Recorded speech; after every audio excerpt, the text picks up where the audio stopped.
الذين قالوا ربنا الله ثم استقاموا تتنزل عليهم الملائكة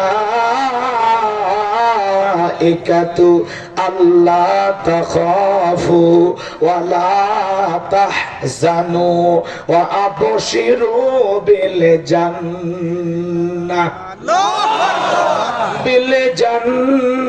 التي كنتم توعدون।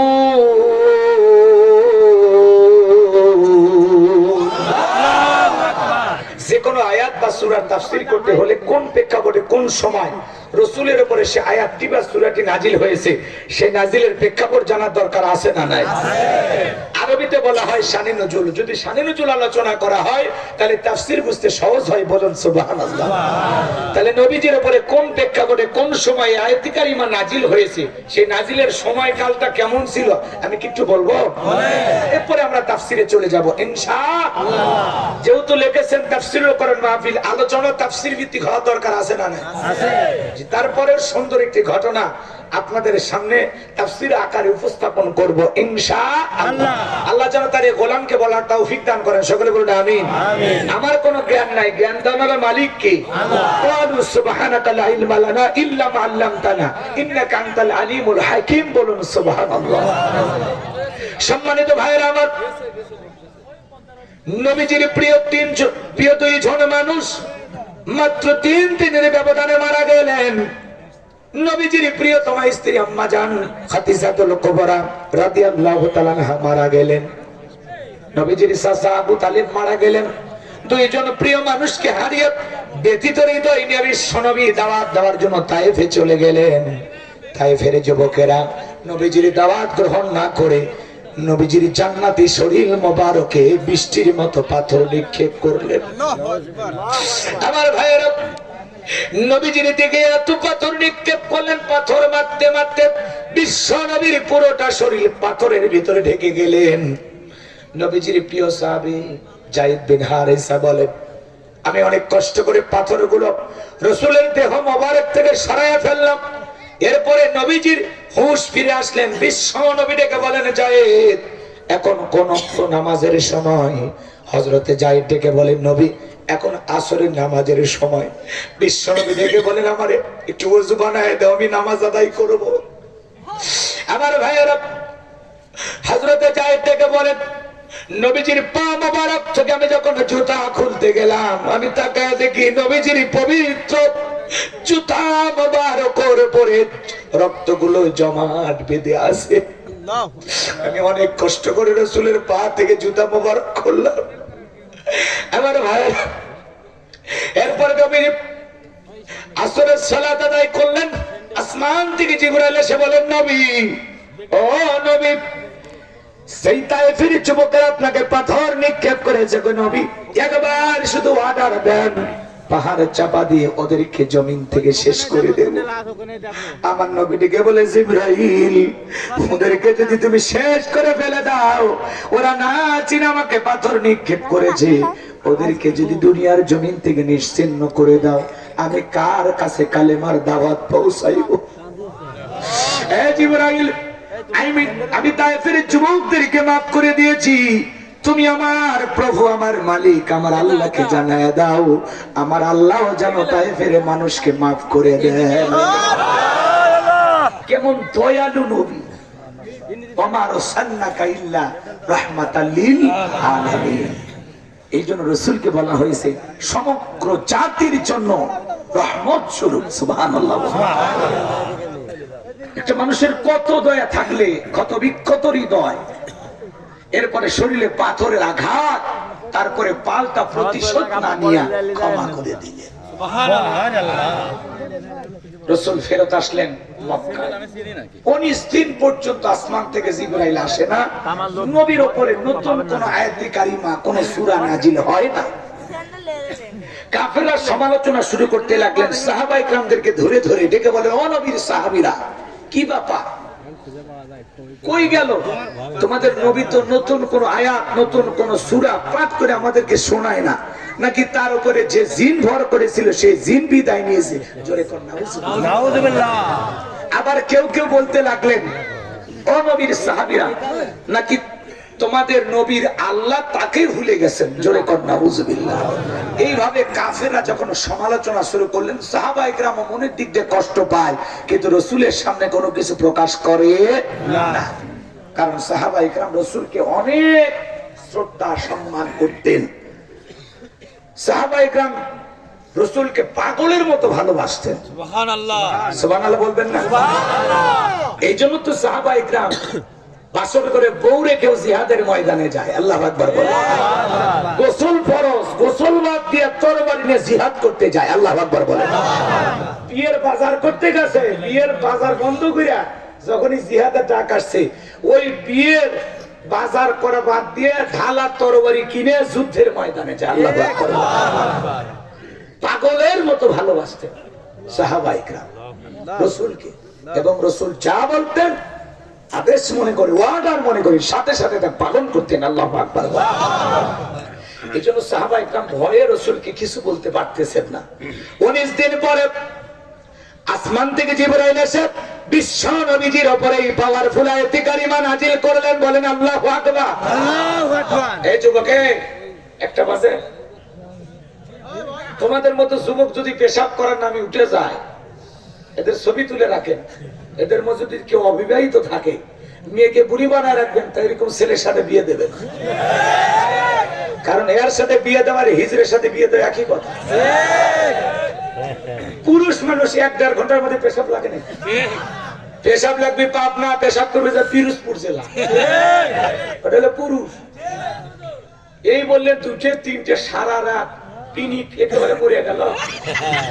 আমার পিনিক তো ওঠেই শুরু করবেন। দেন দুষ্টুমি করিয়েন না, ওটা বসা করলে দাম করে মোনাজাত করে দেব। কারণ আমাদের যা করার মোটামুটি হয়ে গেছে। কালেকশন হইলে কমিটি খুশি, কথাকে বলছি। এই জন্য না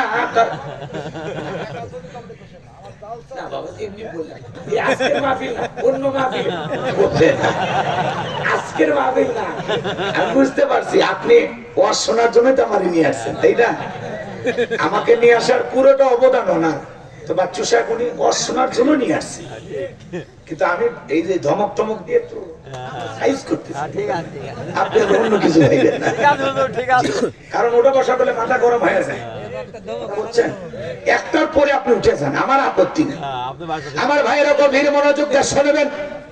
19 দিন পরে আসমান থেকে জিবরাইল এসে বিশ্ব নবীর উপরে পাওয়ারফুল আয়াতে কারিমা নাজিল করলেন। বলেন আল্লাহু আকবার।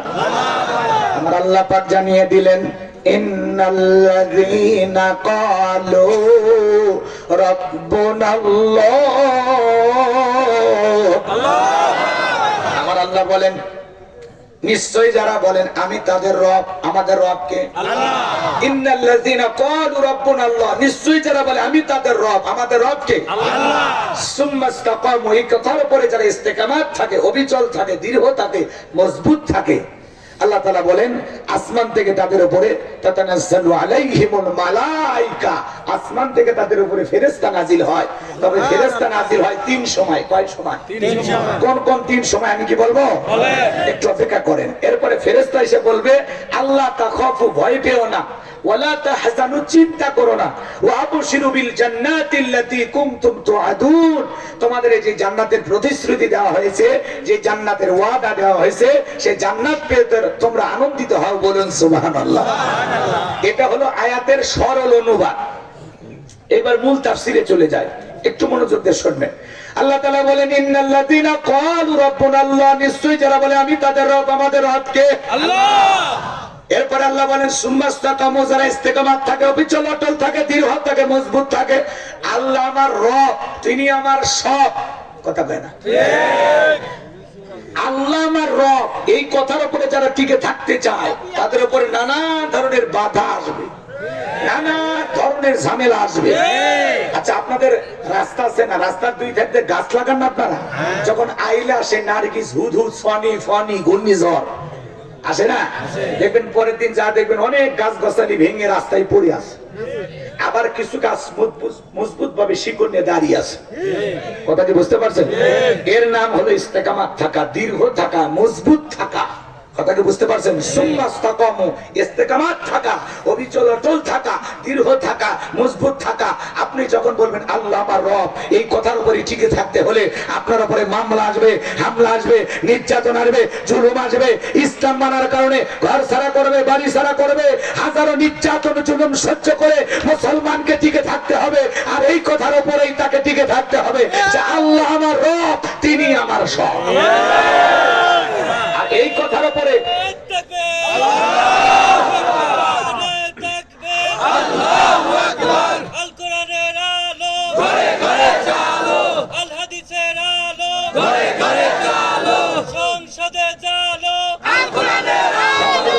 এই জন্য আপনি যদি নিজেকে ইমানদার মুমিন দাবি করেন, আপনাকে পরীক্ষা দিতেই হবে।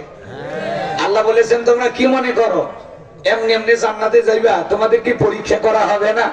আমি আল্লাহ পরীক্ষা করে দেখবো ইমানের দাবিতে কারা সত্যবাদী আর কারা মিথ্যাবাদী। কথা কোন ঠিক কিনা? আমরা একটু অবস্থার বেগতি দেখলেই, বুঝেন না, একটু অবস্থার পরিবর্তন দেখলে, কয় দাড়িওয়ালা দেখলে ধরতেছে, সেলুনে যাকে আপাতত দাড়ি কাটে দি, অবস্থা ভালো হলে পরে সুন্নাত পালন করব। যখন দেখে মিছিলে টুপিওয়ালা দেখলেই ধরতেছে, তখন বলে আপাতত টুপি পরারই দরকার নাই। এরকম দুর্বল ঈমান নিয়ে জান্নাতে যাবেন? জান্নাত কি মামুর বাড়ির ডাল, গেলে এক ডাবু খাইতে দেবে? জান্নাতে যেতে হলে আপনাকে পরীক্ষা দিয়ে উত্তীর্ণ হয়েই জান্নাতে যাওয়া লাগবে। নবী রাসূলদের আল্লাহ পরীক্ষা নিয়েছেন, আর আমরা পরীক্ষা দেওয়ার জাতি, ফেল করার জাতি না। কথা বলেন না কেন? আমাদের মুসলিম জাতির পিতার নাম কি? ইব্রাহিম খলিলুল্লাহ। আমরা সেই পিতার সন্তান যে পিতা আল্লাহর খুশির জন্য আগুনে পড়তেও রাজি। ইসমাইলের এদিকাল করেন, ইসমাইল আমাদের ভাই। কথা বলেন না, যে ইসমাইল আল্লাহর খুশির জন্য ছুরির নিচে জবাই হইতেও রাজি। আমরা মা হাজেরার সন্তান, যে মা হাজেরা তার হাজারা ইসমাইলকে আল্লাহর খুশির জন্য জবাই করতে রাজি। কথা বলেন ঠিক না? এজন্য ভাইয়ের আমার, ইব্রাহিম খলিলুল্লাহ যেমন জীবন দিতে রাজি, ইসমাইল যেমন জীবন দিতে রাজি, মা হাজেরা যেমন তার হাজারা ইসমাইলকে আল্লাহর ভালোবাসায় কুরবানি করতে রাজি। এইরকম ঈমান আমল মজবুত যদি করতে পারেন, জান্নাত নিশ্চিত। কথা বলেন ঠিক না? এইরকম ঈমান লাগবে। অবস্থা যেমনই আসুক, কথা কি বোঝেন নাই? সামনের দিকে যে আলোচনার গভীরে ঢুকলে আপনাদের মজা লাগবে ইনশাআল্লাহ। আর এইবার শুনেন, শুরুতে আল্লাহ কি বলতেছেন? ইন্নাল্লাযীনা ক্বালু রাব্বুনাল্লাহ, নিশ্চয়ই যারা বলে আমি তাদের রব। আমাদের রব কে? আল্লাহ। আপনার মুসলমানেরা ডান হাতটা তুলে শাহাদাত আঙ্গুলে তারা ইশারা করে চিৎকার মেরে বলেন আমাদের রব কে? আল্লাহ। একটু জোরে বলেন আমাদের রব কে? আল্লাহ। সবাই সাক্ষী দিয়ে বলেন আমাদের রব কে? আল্লাহ। একটু জোরে ডাক দেন আল্লাহ। আল্লাহ। কলিজার সবটুকু আবেগ ভালোবাসা নিয়ে ডাক দেন আল্লাহ। এই যে আল্লাহ আল্লাহ বলে ডাক দিলাম, আমাদের আল্লাহ খুশি না বেজা? কিন্তু আমরা মানুষ বড় অকৃতজ্ঞ, আল্লাহকে ডাক দিতে চাই না। এই জন্য আল্লাহ বলেন ইন্নাল ইনসানা লিরাব্বিহি লাকানুদ, মানুষ বড় অকৃতজ্ঞ। ডাইরেক্ট বাংলা ভাষায় যাকে বলা হয় নিয়ামত হারাম। আল্লাহর এত নিয়ামত খাই, কিন্তু আল্লাহ শুকরিয়া আদায় করি না। কিন্তু আমাদের অনেকের বাড়িতে থাকে মিস্টার ডগ, কুকুর, চেনেন না? আপনি পাবনা শহর থেকে গরুর গোশত কিনে নিয়ে আসছেন, হাত থাকে কিনা? কসাইরা তো ভেজালি দেয় বেশি নাকি? আবার যখন বলবেন ভাই হাত দিলেন কেন, চর্বি দিলেন কেন, তখন বলে ভাই আপনারা যখন কুরবানি দেন এগুলো কি ফেলে দেন? ওদের কাছে যুক্তি আছে মারাত্মক। কথা কোন ঠিক না? তো যাই হোক, এদিকে খেয়াল করেন, ওই হাতটা দাঁতের এই পাশে নিয়ে চিবানোর চেষ্টা করেন, খাইতে পারেন না। এই পাশে নিয়ে চিবানোর চেষ্টা করেন, খাইতে পারেন না। তখন পরিশেষে ডাক দেন লালু। লালু তখন লেজ নাড়তে নাড়তে আপনার সামনে হাজির। তখন কুকুরের সামনে ওই শুকনো হাতটা ফেলে দিয়া বলেন খা ফি সাবিলিল্লাহ। তখন কুকুর বলে বস বুঝতে পারছি আপনি ফেল করছেন, আমি ফেল করার মতো না। কথা কয় না? ওই শুকনো হার খেয়ে রোদ নাই, বৃষ্টি নাই, ঝড় নাই, তুফান নাই, মালিকের বাড়ি পাহাড়া দেয়, কোনদিন মালিকের সাথে গাদ্দারি করে না। কথা কন ঠিক কি না? অপরিচিত লোক বাড়িতে প্রবেশ করলেই ওর ভাষায় স্লোগান দেয়, কোন এলাকা থেকে আসছো, ভিতরে যাইবা, কার সাথে দেখা করবা, ভিতরে প্রবেশের অনুমতি আছে কিনা আগে আমার কাছে বলো। কথা কয় না? এরপরে বাড়ি বাড়িতে থাকা লোকটা যখন ধমক দেয়, "এ লালু চুপ", তখন বলে, "ও ভিতরে প্রবেশের অনুমতি আছে, যাও, দেখতেছি আমি।" এবার আগন্ত ব্যক্তি আর বাড়িওয়ালা দুইজন মিলে গল্প করে। কুকুর একবার মালিকের চেহারার দিকে তাকায়, আর একবার আগন্ত ব্যক্তির দিকে তাকায়, আর মালিককে ইশারায় বুঝাইতে চায়। একবার শুধু বলেন, "লোকটারে চেনেন না, এমন কামড় দেবো হাসপাতালে না নেওয়া পর্যন্ত ভালো হবে না।" লেজ না নেওয়ার চতুর্দিক দিয়ে ঘরে মালিক যখন ধমক দেয়, বলে, "এই লালু সরে যা, এখান থেকে দূর হয়ে যা", তখন বলে, "ও আপনার পরিচিত লোক, আগে বলবেন তো, খামাখাই ডিউটিটা করলাম।" আমার ভাইয়েরা, শুকনো হাড়কে একটা কুকুর মালিকের সাথে কোনোদিন গাদ্দারি করে না, একটা রুটি খাওয়াইলে আপনার পিছু ছাড়ে না। আমার ভাইয়েরা, এরা চতুষ্পর্যন্ত জানোয়ার, এরপরে মানুষের সাথে কোনোদিন বেঈমানি করে না। কিন্তু আমরা আশরাফুল মাখলুকাত, আল্লাহর ভিআইপি সৃষ্টি। আল্লাহ বলেন, কুনতুম খায়রা উম্মাতিন উখরিজাত লিন-নাস, তোমাদেরকে উত্তম জাতি বানাইলাম, ভিআইপি বানাইলাম, মর্যাদা সম্পন্ন বানাইলাম। আল্লাহ তাআলা বলেন, এই দুনিয়ার জমিনে যা কিছু দেখো বান্দা, আমি আল্লাহ তাআলা সবকিছু তোমাদের জন্য সৃষ্টি করেছি। ওয়াল্লাযী খলাকালাকুম মা ফিল আরদি জামিআ, বান্দারে পৃথিবীর জমিনে যা কিছু দেখো সবকিছু আমি আল্লাহ পাক তোমাদের জন্য সৃষ্টি করেছি। আর তোমাদেরকে সৃষ্টি করেছি আমি আল্লাহর গোলামি করার জন্য।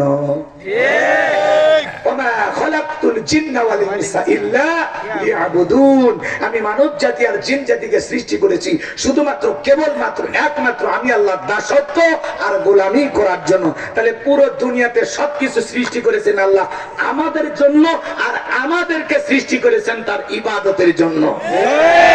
আমরা খুশি না বেজা? কেন শুকরিয়া আদায় করবেন? এত সুন্দর দেহটা কে বানাইছে? আল্লাহ। থেকে মাথা পর্যন্ত কোটি কোটি টাকার নিয়ামত আল্লাহ দেহের ভিতরে দিয়েছেন। লাকাদ খালাকনাল ইনসানা ফি আহসানি তাকওয়িম, বড় সুন্দর করে সুন্দর গঠন দিয়া সুন্দর আকৃতি দিয়া কে সৃষ্টি করেছেন? আল্লাহ। নাকটা যদি এই জায়গায় না দিয়ে পিঠের মাঝখানে দিত কোনো কিছু খাওয়ার আগে, হ্যাঁ, প্লেটটা পিছনে নিয়ে বলা লাগতো, নাক মামু খাবারটা চেক করে দেখতো টাটকা আছে না বেশি হয়ে গেছে। কথা বলেন, কারণ নাক হলো কি? হ্যাঁ, আপনারা বাংলাদেশ থেকে ভারতে গেছিলেন? জান নাই? বর্ডারে চেক পোস্ট আছে না? এই চেক পোস্টের ভূমিকা পালন করে না। কথা বলেন, কথা কি বুঝতে পারছেন? আচ্ছা, আল্লাহ তাআলা চোখ এই জায়গায় না দিয়ে যদি কপালের মাঝখানে দিত, আর আমরা যদি ফুটবল খেলার জন্য মাথাতে হিট নিতাম, তখন কি হইতো? চোখ দুটো ডিম পোষায় দিত।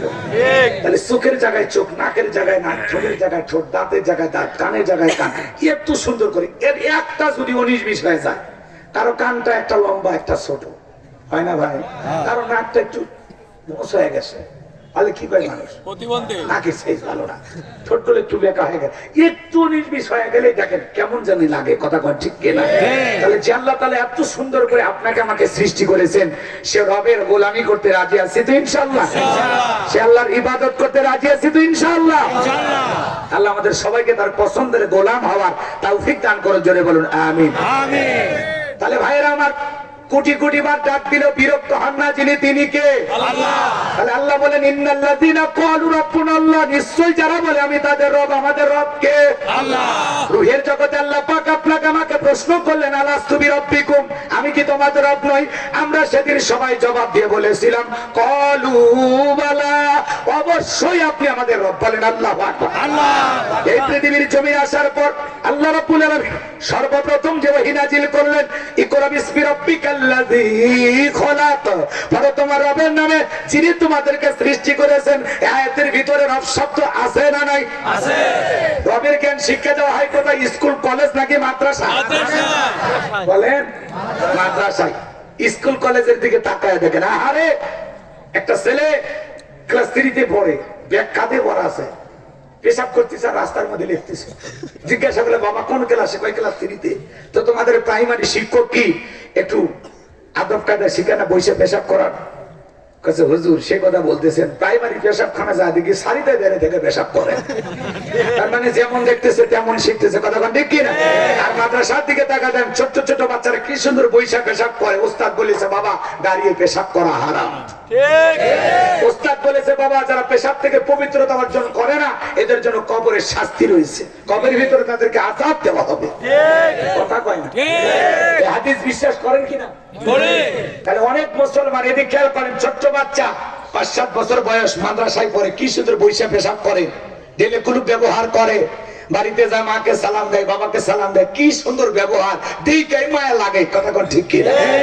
আর কত ছেলে কলেজে পড়াশোনা করে, মোটরসাইকেল নিয়ে ঘোরাঘুরি করে, ব্রেক কইরা সেন্টার টান দিয়ে কুকুরের মতো দাঁড়িয়ে থেকে পেশাব করে, খালি পায়ের পার্থক্য, কুকুরের 4 পায়ের 2 পা।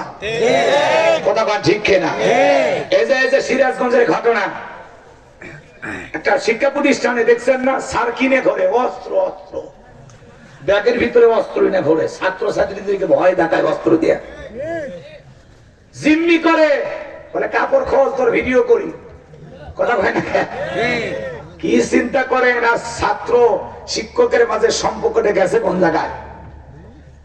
অস্ত্রে ভয় দেখায়, বলে তোমার ইমু নাম্বার দাও, অস্ত্রে ভয় দেখা, নানান ধরনের কথা বলে।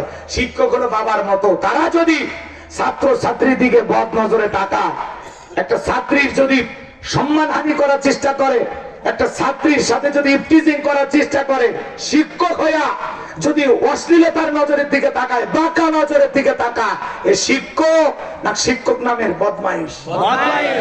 কথা কোন ঠিক কিনা? আছে না নাই?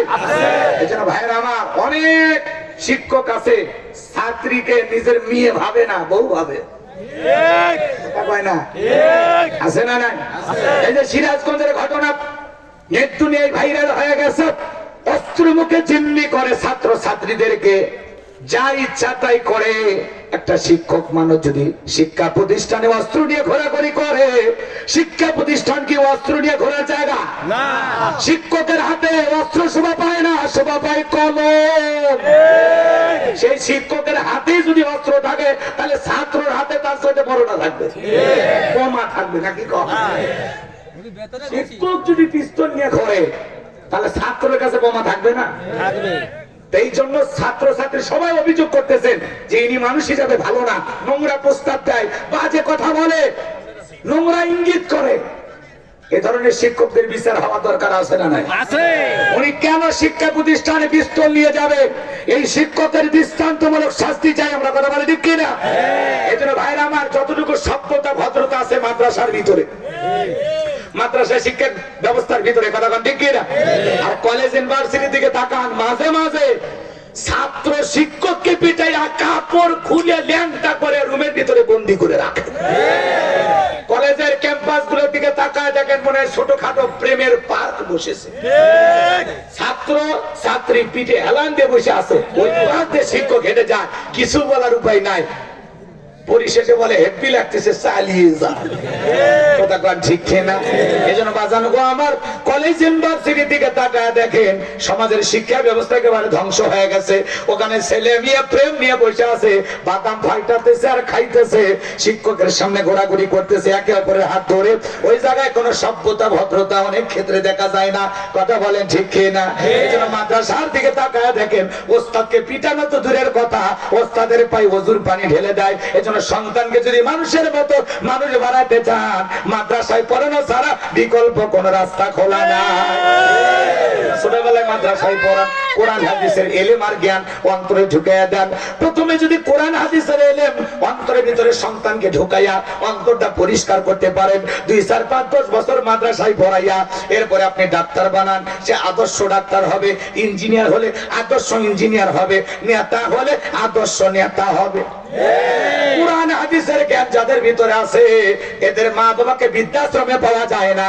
এই সমাজের দেশি বিদেশি ডিগ্রি নিয়ে বেশি শিক্ষিত হয়েছে যারা, সমাজের সবচাইতে বেশি ধনী যারা, ওদের মা বাবাকে বৃদ্ধাশ্রমে পাওয়া যায়। কোন হাফেজ আলেম মুফতি মুহাদ্দিসের মা বাবাকে বৃদ্ধাশ্রমে পাওয়া যায় না।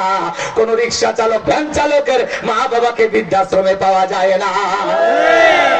বেশি শিক্ষিত নিজেকে দাবি করে, পিতা মাতাকে বোঝা মনে করে, কপাল পোড়া কুলাঙ্গারেরা। কথা কোন ঠিক কিনা?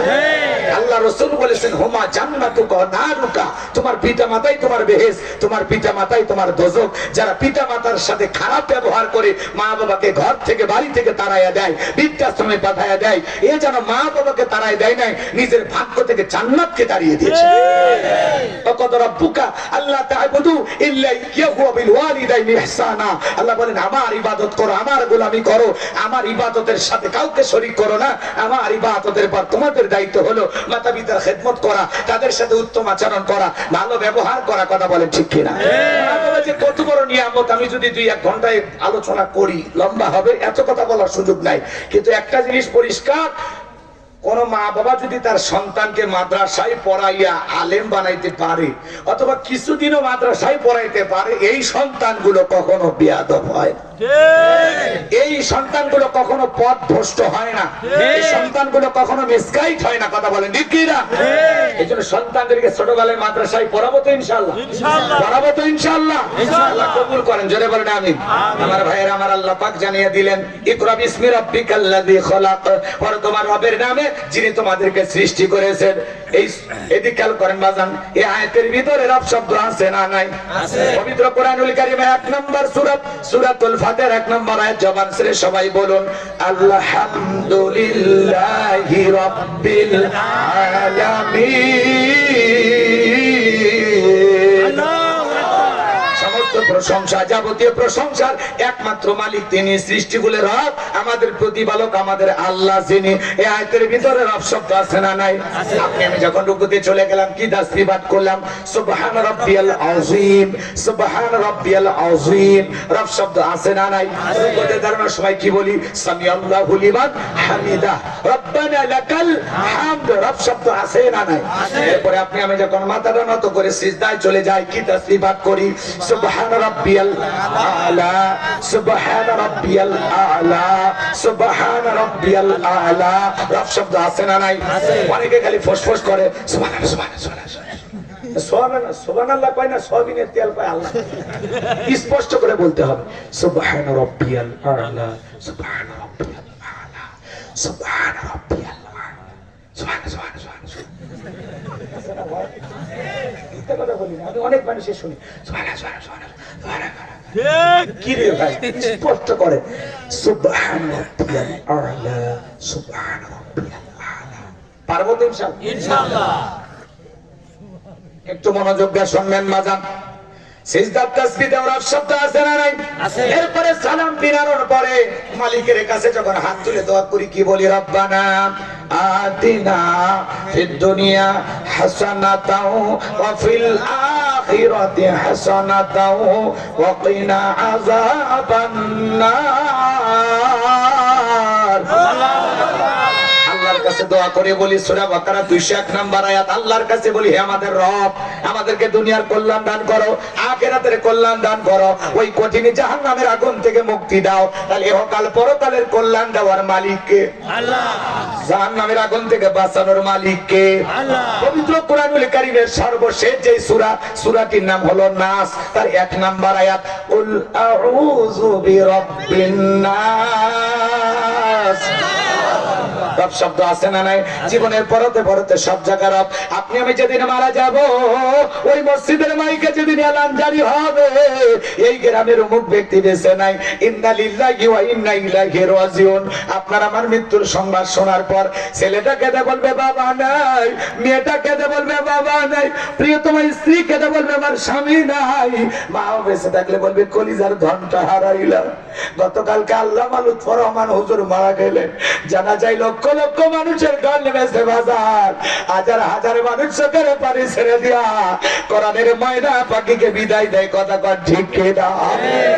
এত বছর দাওয়াতি কাজ করেছেন, তারপরেও ভাঙ্গা টিনের ঘরে বসবাস করতেন, টাকা পয়সা জীবনে যা ইনকাম করেছিলেন সব টাকা মসজিদ মাদ্রাসায় মানুষের কল্যাণে দান করে দিয়ে গেছেন। বলেন আল্লাহু আকবার।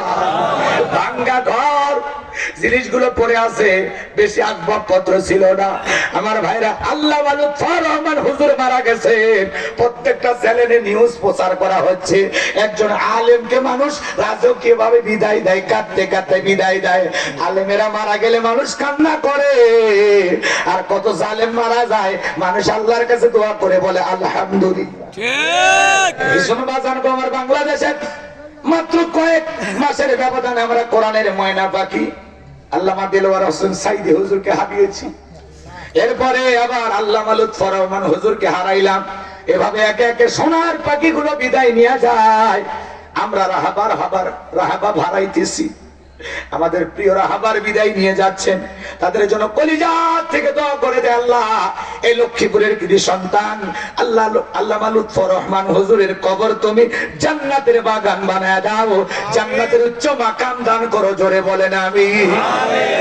সন্তানগুলো কান্না করে, মেয়েগুলো কান্না করে, জামাইরা কান্না করে। আল্লাহর গোলাম এক নয় দুই নয় প্রায় 60 বছর ধরে দাওয়াতি কাজ করেছেন, দেশে বিদেশে কোরআনের প্রচার করতেছেন। কয়েকদিন আগে মাত্র 2 মাস আগে একটি মাহফিলে ওয়াজ করতে গিয়ে বলেছেন আমার ভিসার মেয়াদ ফুরিয়ে আসছে, আমার ভিসার মেয়াদ শেষ, আমি আগামী রমজান পর্যন্ত বেঁচে থাকবো কিনা আমি জানি না, আগামী রমজান আমার ভাগ্যে নাও পেতে পারি। আল্লাহ ওয়ালারা কিছুটা অনুধাবন করতে পারেন হয়তো বা বিদায়ের সময় এসেছে, কথা কোন ঠিক না? এই জন্য আলেমদের মতো জীবন গঠন করতে হবে, এমন জীবন করিও গঠন মরিলে হাসিবে তুমি কাঁদিবে ভবন। আল্লামা লুৎফর রহমান হুজুর বিদায় নাই, রাজকীয় বিদায়। একজন এমপি মন্ত্রী মারা গেলেও এত মানুষ হয় না, তার চাইতে বেশি মানুষ হুজুরের জানাজায় হয়েছে, কথা কোন ঠিক না? লক্ষ লক্ষ মানুষ জানাজায় অংশগ্রহণ করেছেন, কান্না করতে করতে আলেমদেরকে শেষ বিদায় দিচ্ছেন, কথা কোন ঠিক না? প্রত্যেকটা চ্যানেলে নিউজ প্রচার করা হচ্ছে, আলেমদের কদর আছে না নাই? আমার ভাইয়েরা, সব চ্যানেলে বলা হচ্ছে ইসলামিক বক্তা আল্লামা লুৎফর রহমান হুজুর মারা গেছেন, তার জানাজায় লক্ষ লক্ষ মানুষের ঢল। আল্লাহু আকবার বলেন। আহা, আলেমেরা বিদায় নাই, মানুষ কাঁদতে কাঁদতে দোয়া করে, আর জালেমদের জন্য আলহামদুলিল্লাহ কেঁদে কেঁদে বদদোয়া করে। আল্লাহ ওই জালেমদের হাত থেকে মুসলমানকে বাঁচাও। এই যে ফিলিস্তিনের জমিনে নেতানিয়াহুর নেতৃত্বে ইহুদি জালেমেরা মুসলমানের বুকে বুলেট মারে, মুসলমানের উপরে বোমা হামলা করে, মুসলমানের মসজিদে হাসপাতালে শিশু থেকে বৃদ্ধ পর্যন্ত কোন মানুষ এদের হামলা রক্ষা মানে হাত থেকে বাঁচে না। এরা এদের অন্তরে কোনো দয়া মায়া নাই, এত বর্বর একটা জাতি ইহুদিরা। বলে তো ওদের জন্য আপনারা দোয়া করতেছেন আল্লাহ ইহুদি জাতিকে আরো শক্তি বাড়ায় দেন, সেই দোয়া করতেছেন। কি বলে আল্লাহ এই ইহুদি জাতি, এই বর্বর নিষ্ঠুর নির্দয়া পাষাণ হৃদয়ের এই মানুষগুলোকে জমিন থেকে তুমি বিদায় করে দাও, এই নেতানিয়াহু এই জালেমদেরকে তুমি পরাজিত করো, কথা ঠিক না? তার মানে জালেমদের জন্য আল্লাহ হেদায়েত থাকলে হেদায়েত দাও, না হলে ধ্বংস করে দাও, এই দোয়া করতে হবে, কথা ঠিক না? আমার ভাইরা সামনের দিকে যায়, মন খারাপ করবেন না। আপনি আমি যেদিন মারা যাব, মৃত্যুর সংবাদ শোনার পর আত্মীয় স্বজন সবাই কান্না করতে করতে বাড়িতে ভিড় জমাবে। এ বাজান গো আমার, আপনার আমার জেগে রঙিন পোশাক গুলো খুইলা বড়ই পাতার গরম পানিতে গোসল করাইয়া সাদা কাপড়ের চকলেটের মতো মোড়াইয়া মসজিদের খাটিয়াতে তুইলা বরযাত্রী ধরিয়া ওই অন্ধকার কবরে নিয়ে যাবে। আপনার আমার লাশটা যখন কবরে রাখা হবে, 3 জন মানুষ নামবে, একে একে সবাই কবর থেকে উঠে আসবে। ওই কবরে লাশটা রাখার পর দূর আকাশে একটু দেখা যায়, এরপরে বাঁশের বিছানা যখন বিছাইয়া দেবে, বাঁশের ছিদ্রগুলো দিয়ে হালকা করে আলো একটু কবরে প্রবেশ করে, এরপরে যখন মাটি দিয়া দেবে কবরটা হয়ে যাবে ঘর অন্ধকার। মাটি দিয়ে আত্মীয় স্বজন সবাই যখন চলে আসবে, ওদের পায়ের আওয়াজ কবরে থাকা ব্যক্তি শুনতে পাইবে, চিৎকার মেরে দেখে বলবে আমাকে একা রাইখা যাইও না, আমাকে সঙ্গে নিয়ে যাও। কবরে থাকা ব্যক্তির চিৎকার দুনিয়ার কেউ শুনতে পাবে না। আমার নবী বলেন যে কবরে চলে গেল তার চাইতে অসহায় আর কেউ নাই। বিশ্ব নবী বলেন কলা কলা রাসূলুল্লাহ সাল্লাল্লাহু আলাইহি সাল্লাম ইন্নামাল কুবরু রাউযাতুম মিন রিয়াদিল জান্নাহ আও হুফরাতুম মিন হুফারিন নার। রাহু তিরমিজি। বিশ্ব নবী ডেকে বলেন যে ব্যক্তির আমল ভালো, মৃত্যুর সঙ্গে সঙ্গে আল্লাহ তাআলা তার কবরটাকে জান্নাতের বাগান বানায় দেবে। আর যে ব্যক্তির আমল খারাপ, আও হুফরাতুম মিন হুফারিন নার। রাহু তিরমিজি। বিশ্ব নবী ডেকে বলেন যে ব্যক্তির আমল খারাপ, মৃত্যুর সঙ্গে সঙ্গে তার কবরটা হবে জাহান্নামের আগুনের গর্ত। একবার যদি কারো কবর জাহান্নামের আগুনের গর্ত হয়ে যায়, তার কিন্তু বাঁচার কোনো উপায় নাই। একবার কারো দেখে জাহান্নামের আগুন লাগলে কলিজাটা পুড়ে ছাই হয়ে যাবে। দুনিয়ার আগুনের চাইতে জাহান্নামের আগুনের পাওয়ার 70 গুণ বেশি। এজন্য বাজান গো আমার, কবর আবার কঠিন জায়গা। আমার আল্লাহ তাআলা বলেন ফামাই আমাল মিসকাল যারাতিন খায়রান ইয়ারা ওয়া মাই আমাল মিসকাল যারাতিন শাররান ইয়ারা। বান্দারে যারা পরিমাণ অনুপরিমাণে যদি নেক আমল করো, ওইটাও তোমার আমল নামায় লিপিবদ্ধ করা হবে। আবার যারা পরিমাণ অনুপরিমাণে যদি যদি বদ আমল করো ওই গুনাহটাও তোমার আমল নামে লিপিবদ্ধ করা হবে। আর যারা গুনাহ নিয়ে একবার অন্ধকার কবরে যাবে ওই কবরে ডানের মাটি বামে চলে যাবে, বামের মাটি ডানে চলে যাবে, এমন জোরে সাপ দেবে বাজার এক পাঁচরের হার অন্য পাঁচরে ঢুকে যাবে। কবরে থাকে অন্ধ ফেরেশতা, চোখে দেখে না, কানে শোনে না, হাতুড়ি দিয়ে বাড়ি মারবে, দেহটা চূর্ণ বিচূর্ণ হয়ে যাবে। কবরে থাকা বিষাক্ত সাপ একবারে যদি সবল মারে পা থেকে মাথা পর্যন্ত বিষের যন্ত্রণা, দেহটা জ্বলে যাবে। কবরে কিন্তু জায়গা ভালো না। নবীর প্রিয় সাহাবী হযরত ওসমান রাদিয়াল্লাহু তাআলা কবর দেখে বছরে কান্নাকাটি করতেন। সাহাবায়ে কিরাম দেখে বলে, ভাই ওসমান আপনি কবর দেখে কেন কান্নাকাটি করেন? হযরত ওসমান দেখে বলেন, এই কবর হলো প্রত্যেকটা মানুষের প্রথম মঞ্জিল, প্রথম ঘাটি, প্রথম স্টেশন। এই কবরে তিনটা প্রশ্ন করা হবে, যে উত্তর দিতে পারবে তার মিজান ফুলসিরাতে কোনো টেনশন নাই, যে উত্তর দিতে পারবে না তার বাঁচার কোনো উপায় নাই। জান্নাতের সার্টিফিকেট প্রাপ্ত সাহাবী হযরত ওসমান তারপরেও কবর দেখে কান্না করতেন। আমরা কবরের পাশ দিয়ে হেঁটে যাই গান শুনতে শুনতে। আজকে কবরস্থানে ঢাকা হাজারীবাগ কবরস্থানে বসে প্রেম করে। মানুষ কতটা নিচে নামলে একটা মেয়ে মানুষকে নিয়ে যায় কবরস্থানের পাশে বসে গল্প করতে পারে, এর চাইতে সেরা বেয়াদব দুনিয়াতে আর কেউ হতে পারে না। কবরস্থান হলো জীবনের শেষ ঠিকানা, সবাইকে যেতে হবে, কথা বলে ঠিক কিনা? আমার ভাইরা, হযরত ওসমান কবর দেখে অঝরে চোখের পানি ছেড়ে দিয়ে কান্না করতেন। ওই কবরের ভিতরে তিনটা প্রশ্ন করা হবে। কবর কিন্তু জায়গা ভালো না, ওইটা আমল দিয়ে ভালো করা লাগে, কথা কয় না? 6 দিন পরে নখ খসে যাবে, 9 দিন পরে চুল, কবর কাগের সামান নিতে কইরো না কেউ ভুল। 6 দিন পরে নখ খসে যাবে, 9 দিন পরে চুল, কবর কাগের সামান নিতে কইরো না কেউ ভুল। কবর জায়গা ভালো নয়, কবর জায়গা ভালো নয়, আমল দিয়ে কবর গৃহ সাজিয়ে নিতে হয়। কবর জায়গা ভালো নয়, কবর জায়গা ভালো নয়, আমল দিয়ে কবর গৃহ সাজিয়ে নিতে হয়। 17 দিনে পেট পেটে শেষ পোকার খাদ্য হবে, 7 দিন পরে গোস্তা দেবে না, কঙ্কাল পরে রবে। 17 দিনে পেট পেটে শেষ পোকার খাদ্য হবে, 7 দিন পরে গোস্তা দেবে না, কঙ্কাল পরে রবে। 90 দিনে হাড়গুলি সব, 90 দিন হাড়গুলি সব আলাদা হয়ে রয়। কবর জায়গা ভালো নয়, কবর জায়গা ভালো নয়, আমল দিয়ে কবর গৃহ সাজিয়ে নিতে হয়। মারহাবা। পুরোটা বলার সময় নাই, অনেক কষ্ট হচ্ছে আপনাদের, বুঝি না? আমার ভাইয়ের হৃদয়ের কান পেতে কথাগুলো শোনেন। হযরত ওসমান ডেকে বলে, ওই কবরের ভিতরে তিনটা প্রশ্ন করা হবে। 1 নাম্বার হলো মার রব্বুকা, তোমার রবকে। প্রশ্নের ভিতরে রব শব্দ আছে না নাই? আছে। জীবনের পরতে পরতে রব, রুহের জগৎ থেকে শুরু করে দুনিয়া থেকে শুরু করে কবর পর্যন্ত সব জায়গায় রব আছে না নাই? আছে। কবরে ঢোকা মাত্র আপনাকে আমাকে প্রশ্ন করা হবে, মার রব্বুকা, তোমার রবকে। এই দুনিয়ার জমিনে রবের গোলামি করেছে যারা, এক আল্লাহর ইবাদত করেছে যারা, চাকরি করেছে যারা, তারাই তো বসের নাম জানে। গোলামি যারা করেছে তারাই তো রবের প্রিয় হয়েছে, কথা বলে ঠিক কিনা? রবের গোলামি করে কোরআন হাদিস মোতাবেক যারা চলেছে এই দুনিয়ার জমিনে, আল্লাহর দাসত্ব গোলামি করে যারা জিন্দেগি কাটিয়েছে, আল্লাহর খাঁটি মুমিন মুত্তাকি বান্দা হয়ে নেক আমল করে কবরে যাবে যারা, কবরের সলজবের সঠিক উত্তর দিতে পারবে তারা।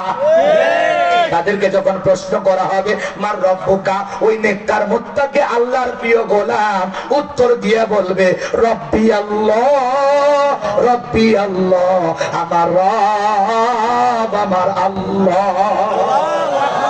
কিন্তু যারা গুনাহগার, শয়তানের ধোঁকায় পড়ে, ওয়াসওয়াসায় পড়ে, ভুল পথে পরিচালিত হয়েছে, মিসগাইড হয়েছে, যারা ভুল ইনফরমেশন পেয়েছে, যারা মনে করেছিল খাও দাও ফুর্তি করো, দুনিয়াটা মস্ত বড়, মরার পরে কবরে কে দেখতে যাবে, যা হয় হোক, আনন্দ আমোদ প্রমোদে মেতেছিল, দুনিয়ার রং তামাশায় ব্যস্ত সময় পালন করেছে, নাটক সিনেমা গান বাজনা হালাল হারাম না বাইসা যা খুশি দুনিয়ার জমিনে তাই করেছে।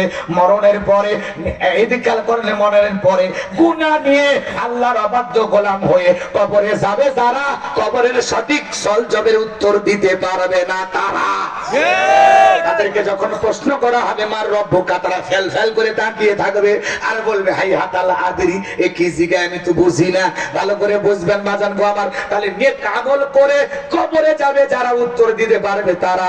গুনাহ নিয়ে কবরে যাবে যারা, উত্তর দিতে পারবে না তারা। তাহলে নেক আমল করে আল্লাহর গোলামি করে রবের প্রিয় গোলাম হয়ে কুরআন সুন্নাহ মোতাবেক এই দুনিয়ার জমিনে চলে আল্লাহর খাঁটি গোলাম হয়ে কারা কারা কবরের জিন্দেগিতে যাইতে চান, দুই হাত তুলে আল্লাহকে একবার দেখাও।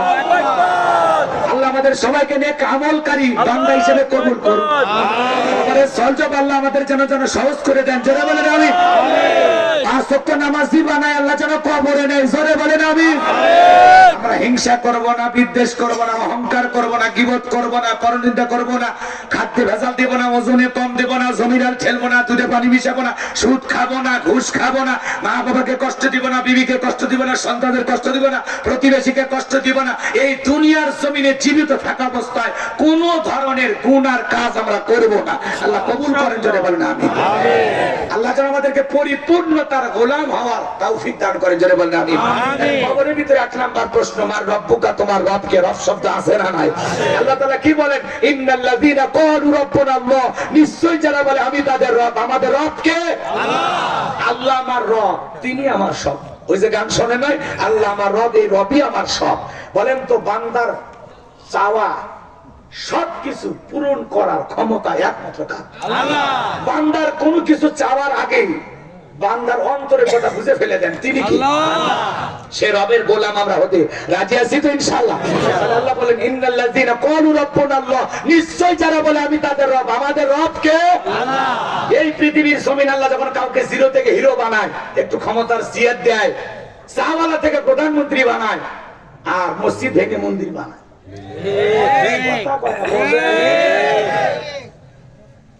আল্লাহ জিরো থেকে হিরো বানায়, নিঃস্ব থেকে প্রধানমন্ত্রী বানায়। দুনিয়ার কেউ নাই, একা নিঃস্ব অবস্থা থেকে আল্লাহ প্রধানমন্ত্রী বানায়। এরপরে পৃথিবীতে মানুষের উপর জুলুম করে, পথে পড়ে থাকা মানুষটাকে আল্লাহ প্রধানমন্ত্রী বানায়। ক্ষমতার চেয়ারে বসে আল্লাহকে ভুলে যায়। আছে না নাই? এরকম একজন ব্যক্তির কথা আমি কয়েক মিনিটে বলবো, কষ্ট হবে আপনাদের? এরকম একজন ব্যক্তিকে আল্লাহ জিরো থেকে হিরো বানাইছিলেন, একটু শোনেন, মজা পাবেন। এর নাম ছিল কাবুস, দলকেও বলা হতো। কিপ্তিদের তরফ থেকে নাম ছিল রামসিস। মিশরের বাদশা হওয়ার পর উপাধি নাম হলো ফিরাউন। ভালো করে বুঝবেন, এ ছিল একটা ভবঘুরে যুবক। ভবঘুরে যুবক মানে বোঝেন না? যারা ইয়াবা, ফেন্সিডিল, গাঁজা, মদ খাইয়া গাছক ধাক্কা মারে কই ভাইজান সাইড দেন। ও যদি দরজা খোলে, অমুকের বাপ তুমি ঢোলকা, কই মা তুই বুঝবো না, একটু বেশি পরিমাণে মাল খাসি। এরকম ইয়াবা খোর আছে না নাই? যারা সন্ধ্যা হলে ঘরের দরজা বন্ধ করে জিকির করে ইগেবা ইগেবা ইগেবা ইগেবা। মা বাবা চিন্তা করে বাবা এটা কিসের ট্যাবলেট, জ্বর সর্দি গলা ব্যথা কাশ, ওই কিচ্ছু বোঝার দরকার নেই, টেকা দে নইলে তোর মাথা ফাটাবে। পিতা মাতা একমাত্র সন্তান, না দিয়ে উপায় আছে, তখন টেকা দিয়ে বলে তাই জন্মে কি খাওয়া খাবি খাতা বাঁচিয়ে থাক। কথা কোন ঠিক কিনা? কিন্তু যারা মাদক সেবন করে, যুবকরে মাদককে না বলুন, যারা মাদক দ্রব্য পান করে, ইয়াবা, ফেন্সিডিল, আফিম, হেরোইন এগুলো খায়, মনে রাখবারে যুবক যারা নিশা দ্রব্য পান করে, এরা সমাজের ভালো মানুষ হতে পারে না, এরা পিতা মাতার ভালো সন্তান হতে পারে না, এরা ভালো স্বামী হতে পারে না, ভালো বাবা হতে পারে না। সমাজের মানুষ মাদক দ্রব্য পান যারা করে, এদেরকে টোকাই বলে। সম্মানের চোখে দেখে না, কি বলে? টোকায়, টোকায়, নিশা খাও। কথা কন রাগ করেছেন মনে হয়? তাহলে যুবক রে, মাদককে না বলুন, মাদক দ্রব্য পান করব, মাদক সেবন করা যাবে না, এগুলো খাওয়া জায়েজ না হারাম। আল্লাহ যেন যুব সমাজকে হেদায়েত দান করেন। জোরে বলেন আমিন। লম্বা হবে, লম্বা করব না। বাজান গো, আমার যে কথা বলতে চাচ্ছিলাম, এই ভবঘুরে যুবক কাবুস নামের ফিরাউন চলে গেল মিশরে। মিশরে যাওয়ার পরে সর্বপ্রথম হলো তরমুজের খেতের লেবার, এরপরে মিশরের সরকারি গোরস্থানের দারোয়ান লাগবে, ইন্টারভিউ চলতে করতেছে, ওই লাইনের মধ্যে কাগজ নামের ফেরাউন দাঁড়াইয়া গেছে। এইবার বাদশার সামনে একে একে যখন ইন্টারভিউ দিতে দিতে এইবার ফেরাউনের পালা। দেখে বলে, বাদশা বুক ভরা আসানে ভিন দেশ থেকে আপনাদের এলাকায় এসেছি, আপনি যদি চাকরিটা দেন সারা জীবন আপনার প্রতি কৃতজ্ঞ থাকবো, কোনোদিন আপনার কথা ভুলে যাব না, আপনার ঋণ শোধ হবার নাই। বাদশা গো, আমি শুনেছি আপনি হলেন এলাকার সবচেয়ে ভালো মানুষ, আপনার চাইতে ভালো মানুষ এই জমিনে আর কেউ নাই। এমন ভাবে কথাগুলো উপস্থাপন করলেন, বাদশার মায়া লাগে গেল। কথা সে দুষ্ট লোকের মিষ্টি কথা। এইবার বাদশা ডেকে বলে, ইন্টারভিউ বন্ধ করো। এই কাবুস নামের ছেলেটাকে এই গোরস্থানে দারোয়ানের চাকরি দেওয়া হলো। এইবার সরকারি গোরস্থানে দারোয়ানের চাকরি পাওয়ার পর ফিরাউন চিন্তা করে, বাদশা প্রতি মাসে বেতন দিবে, ঠিক আছে, এরপরে আমার একটা সাইড ইনকাম করা দরকার। এইবার গোরস্থানে যারা লাশ দাফন করতে আসে ওদেরকে ডেকে বলে, শোনো, লাশ প্রতি আমার একটা করে দিরহাম দেওয়া লাগবে, একটা করে টাকা দেওয়া লাগবে, না হলে আমি গোরস্থানে লাশ দাফন করতে দেব না। জনগণ চিন্তায় পড়ে গেল, একটা দিরহামের জন্য বাদশার দরবারে বিচার নিয়ে যাব, লাশ পয়সা গুলে শেষ হয়ে যাবে, অতএব একটা টাকা যদি পায় এই ছেলেটাই পাক। এই কথা ভেবে জনগণ একটা করে দিরহাম ঘুষ দেওয়া শুরু করলো। 1 টাকা হলে ওইটাও কি ঘুষ?